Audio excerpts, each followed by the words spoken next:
Next comment by an anonymous ACC coach. The old staff had finally figured out a plan on offense. Rhett Lashley had it going at the very end. They probably gambled too much on De'Ara King's health, and that killed them. If they had gone with Tyler Van Dyke from the jump, they'd still be there. That kid is the absolute real deal. He's a future first rounder, and he's going to be the most talented quarterback in this league by the end of the 22 season. Yeah, that's a lot on Tyler Van Dyke. But the Tyler Van Dyke that you saw at the end was not the Tyler Van Dyke who came in at first. And again, Tyler Van Dyke, with all due respect, and I love the kid, and I think he's going to be great. When De'Ara King was here, Tyler Van Dyke was running third. It was De'Ara King. It was Jake Garcia, number one with the twos, and split with the twos. Behind him was Tyler Van Dyke. Both King and Garcia got hurt in the Central Connecticut game. And then onward, upward, and forward we went with Tyler Van Dyke. So just to say, from the beginning of the year, you were going to get the Tyler Van Dyke who enters this next season on a run of 7 games in a row with 300 yards plus and multiple touchdowns. No, I'm sorry. That's just not what it was going to be from day one. It took a while, and it took development, and it took, going through the fire to really unleash and unlock that potential. You know what I mean? Like, it took losing at North Carolina. It took going through that game and that game going the way that it did to say, okay, this is what we have, this is how we have it, and this is what we're going to do, and now take a step forward.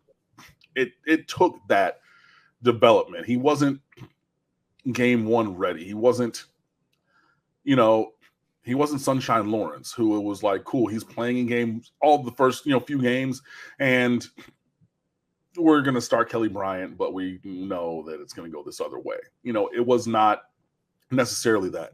De'Ara King, yeah, we're banking on his health a lot, but you brought him in to be that guy, and then when he came back after the COVID year, for the 22 season, it makes sense. If Tyler would have been the starter over King, he would not have been the starter over King. He might have become the starter, Tyler Van Dyke, but it wouldn't have been at the start of the season. And again, even with the staff that they gave so much praise to, that coach, Jake Garcia was in front of him at the time based upon performance. And we heard that from multiple people. We heard that from multiple journalists. We heard that from multiple coaches. It is not rumor or conjecture. I'm not making anything up. I'm not talking out of turn. Right.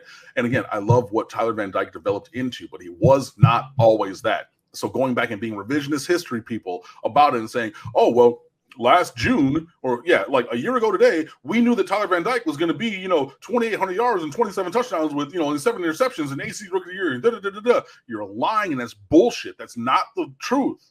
Right. So both things can be true.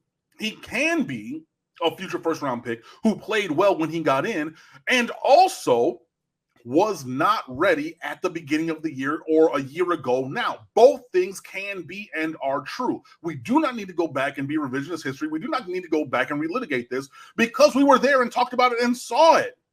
And Brandon Tooks, TVD still has more to unlock. Yes, he does. And that's exciting. It should be exciting. But I'm not going to go back and say that day one he was what. That's not accurate. That's just simply not true. I'm sorry.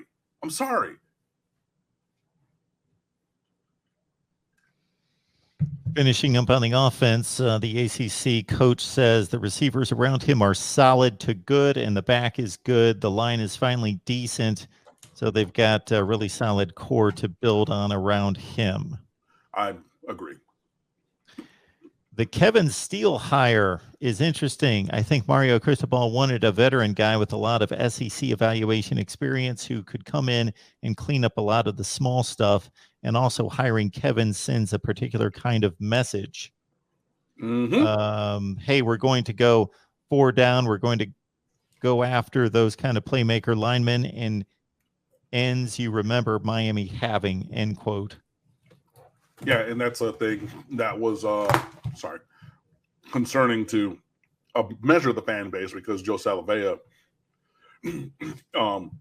was mainly a 2-gap guy. So, 3-down linemen, you're splitting, you're playing 2 gaps and things like that. But when you bring in Steele, Salavea can teach pretty much anything from the defensive line or tackle perspective. You bring in Rod Wright, we're going to bring in pass rushers. We're getting upfield after you off the edge, 4 down linemen, go attack. Let's go work, what you want to see. And finally, just to sum it all up, this is not a rebuild, and Mario won't be evaluated like it is. Some big pieces fell into place very late in Diaz's time, and there's a way they can pivot to immediate success.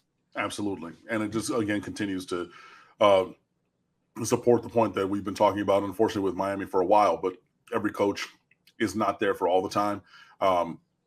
Coaches are there for a season. Coaches are there for a reason. Coaches have a purpose, right? So Al Golden was to clean up the program, coming off the NCAA stuff, be good character guys, high APR and whatever, and set some processes in place. After that, you have Mark Richt to get more of a high-level experience, move the ball forward.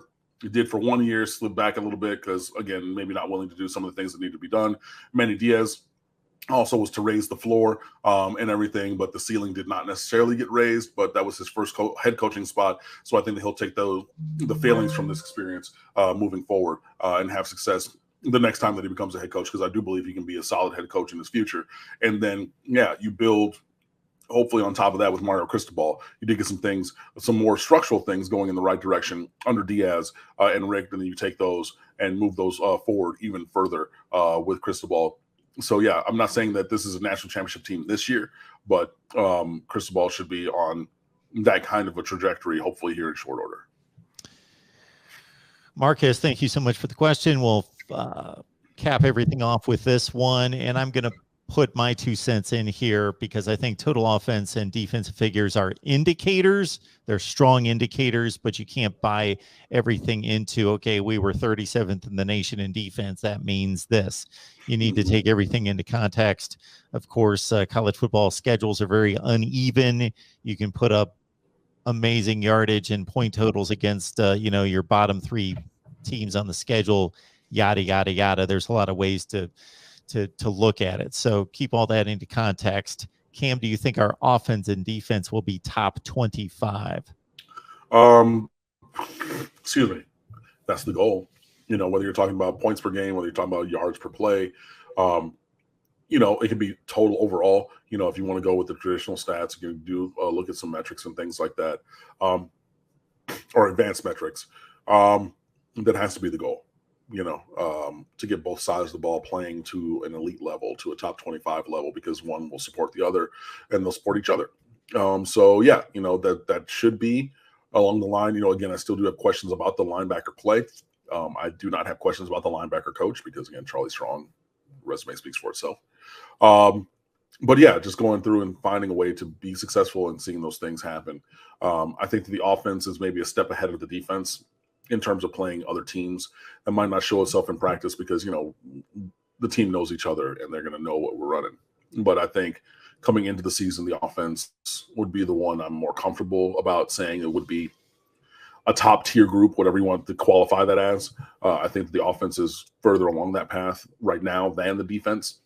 But I do believe that with the coaching and with the talent, the defense could be there. And hopefully we will see them get there this season.